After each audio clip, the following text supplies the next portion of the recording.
Have you ever met someone and felt an immediate, bone-deep grief alongside the joy of meeting them? A strange ache that whispers, "Where were you all this time?" You do the math without meaning to. The years you could have had together, the decades that already passed, the version of your life that might have looked different if you had crossed paths sooner. And beneath that grief sits a quieter, more unsettling question. If this connection is as real as it feels, why did the universe wait so long to deliver it? This is one of the most painful and most common experiences in the twin flame journey. Meeting your twin flame later in life, not in your early 20s, full of unspent time and unwritten futures, but in your 30s, your 40s, your 50s, sometimes later still, after marriages, after children, after entire chapters of life have already been written in someone else's handwriting. For many people, this late arrival feels less like a gift and more like a cosmic mistake, a cruel joke, a love that arrived at precisely the wrong moment. But here is what decades of spiritual teaching, soul contract theory, and the testimonies of those who have lived this exact experience reveal. The timing of your twin flame meeting was never a mistake. It was never random. It was never the universe arriving fashionably late to a party it should have attended on time. Every twin flame reunion unfolds according to a spiritual architecture so precise that the very lateness you are grieving is, in fact, the proof of its design. Over the course of this exploration, we're going to walk through 4 profound reasons why twin flames so often meet later in life than the heart would have chosen. 4 reasons that will not erase the grief of lost time, but will transform your understanding of why that time had to pass exactly the way it did. So if you have ever looked at your twin flame and felt that strange blend of recognition and regret, this is for you. Reason 1, your soul required individual mastery before it could survive the union. There is a teaching that runs through nearly every tradition of twin flame spirituality, and it is this: 2 halves of the same soul cannot reunite in their unhealed, unfinished form without the union destabilizing them both. The twin flame bond is not gentle. It is not a soft, easy love that simply adds sweetness to an already complete life. It is an amplifier. It takes whatever is inside you, your wounds, your fears, your unresolved griefs, your unexamined beliefs about love and worth, and it magnifies all of it to an almost unbearable intensity. This is precisely why the soul, in its infinite wisdom, does not allow this meeting to happen until a certain threshold of individual development has been reached. If you had met your twin flame at 22, carrying every unhealed wound from childhood, every unprocessed fear of abandonment, every belief that you were not enough, the relationship would not have elevated you. It would have shattered you. The intensity of twin flame love does not discriminate between a soul that is ready to be amplified toward wholeness and a soul that is too fragile to survive the amplification.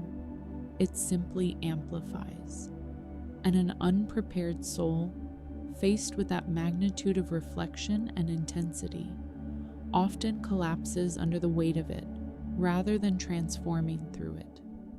This is why so many twin flame meetings occur only after a long, often arduous period of personal evolution, after the failed marriages that taught you what you do not want, after the heartbreaks that cracked you open, after the years of therapy or spiritual practice or simple hard-won self-knowledge that built the internal scaffolding strong enough to hold something this powerful.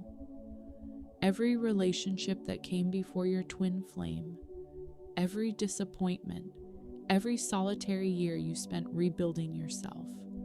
These were not detours from your path to your twin flame. They were the curriculum. They were the precise preparation required. Consider what it actually takes to stand fully present in front of your own soul's mirror without flinching, without projecting, without running. It takes a level of self-possession that very few people carry in their 20s. It takes having already faced your own shadow enough times that you no longer mistake your twin flame's reflection of your wounds for an attack. It takes having grieved enough, healed enough, and grown enough that when the relationship inevitably surfaces your deepest fears, you have the internal resources to sit with those fears rather than be consumed by them. The soul does not release the twin flame meeting onto a timeline of romantic convenience. It releases it onto a timeline of spiritual readiness.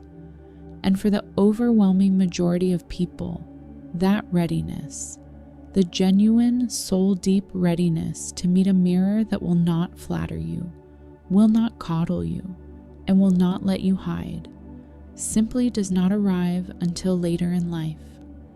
The years you spent without your twin flame were not wasted years. They were the years your soul spent quietly assembling the version of you capable of receiving this love without being destroyed by it. Reason 2. The meeting was scheduled around a specific karmic or soul contract release point. Within the framework of soul contract theory, the understanding that souls enter human life with pre-agreed lessons, relationships, and turning points already woven into their incarnation. Every significant relationship in your life exists on a kind of spiritual schedule. Your twin flame meeting is not exempt from this schedule. In fact, it is often one of the most carefully placed points on it. According to this framework, certain relationships and life chapters must be completed before the twin flame meeting can occur, because those earlier chapters carry karmic weight that has to be resolved first. This is one of the most overlooked explanations for late twin flame meetings, and one of the most important. If you married young and spent 15 years in a marriage that was not your twin flame connection, that marriage was not a barrier standing between you and your true love. It was very likely a karmic agreement that needed to be honored and completed in its own right, whether to raise children who needed to be born through that exact union, to learn lessons about boundaries or self-worth that could only be learned in that specific dynamic, or to fulfill a soul debt with another person that had nothing to do with your twin flame timeline at all. The soul does not abandon its other obligations simply because the twin flame is waiting in the wings. Every person who needed to come into your life before your twin flame arrived, former partners, children, even difficult relationships that taught you painful but necessary lessons, occupied a specific and necessary place in your soul's broader curriculum. Your twin flame's arrival was scheduled to occur only after those other contracts had run their full course. This explains why so many people meet their twin flame only after a major life ending, a divorce, the children growing up and leaving home, the death of a parent, a complete career change, or some other significant closing of a chapter. These endings are not coincidental timing. They are the karmic clearing that had to occur before your soul's calendar could open up for the next, more central appointment. The twin flame meeting often functions as a doorway that only becomes visible once the previous rooms have been fully walked through and closed behind you. This is also why people frequently report that their twin flame appeared almost immediately after they finally released an old pattern, ended a draining relationship, or completed a significant inner healing milestone, sometimes within weeks or even days. This is not coincidence. It is confirmation. The moment the karmic debt was settled and the soul contract fulfilled, the path cleared and the next scheduled meeting in your soul's timeline became accessible. The years of waiting were not the universe forgetting about you. They were the universe finishing its other appointments first, in the exact order your soul had already agreed to. Reason 3. The delayed meeting protects the integrity of the connection's higher purpose. Twin flame teachings consistently emphasize a truth that can be difficult to accept in the midst of longing. Twin flame unions are rarely just about romantic fulfillment. They almost always carry a larger purpose, a piece of work that the twins are meant to do together that ripples outward beyond their personal relationship. This might be a shared creative project, a healing mission, a body of teaching, a community they are meant to build, or simply a frequency of love they are meant to model for others who are watching, whether they realize they're being watched or not.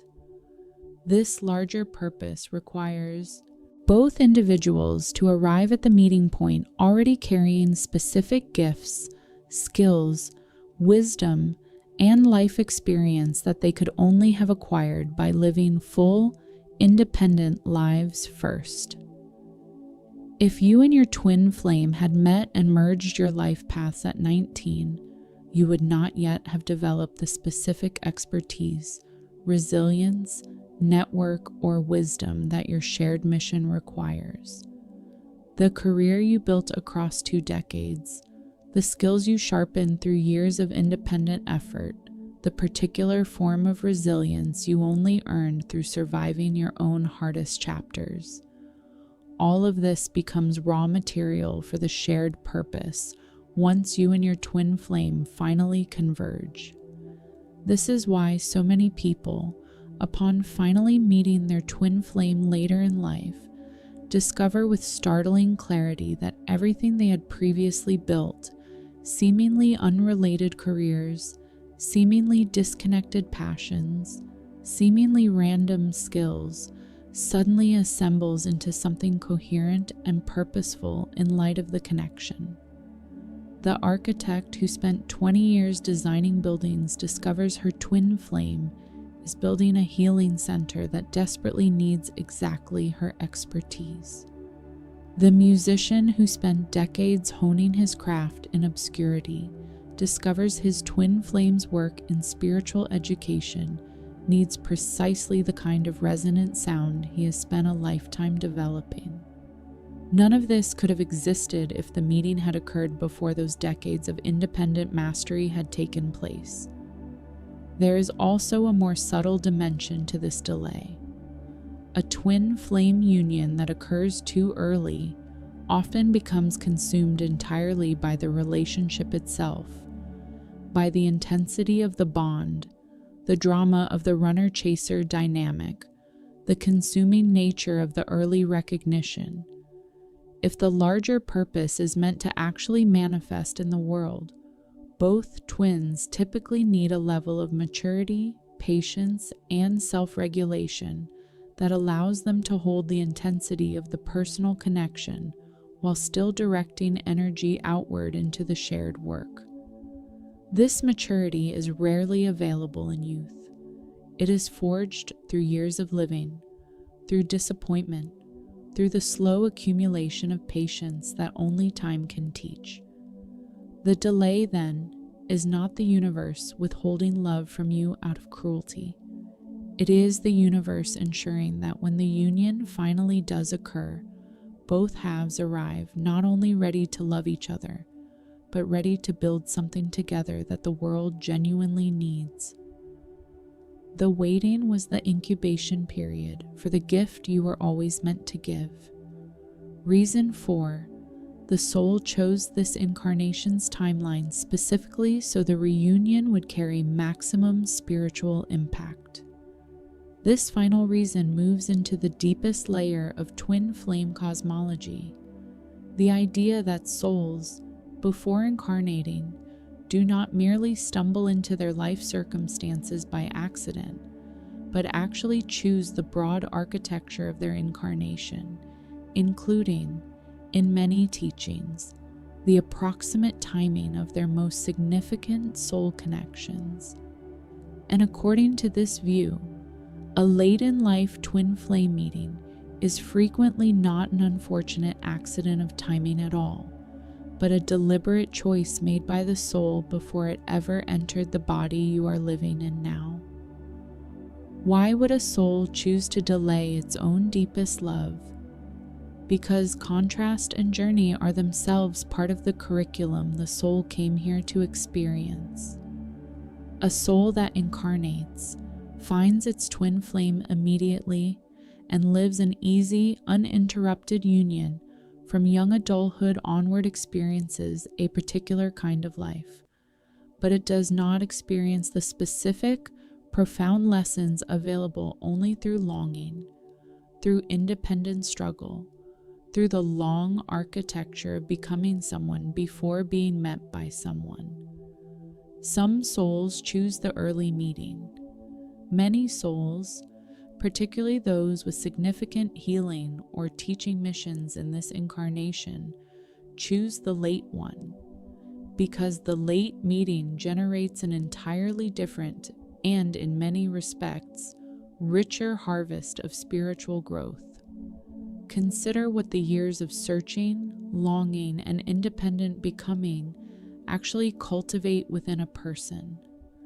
They cultivate self-reliance.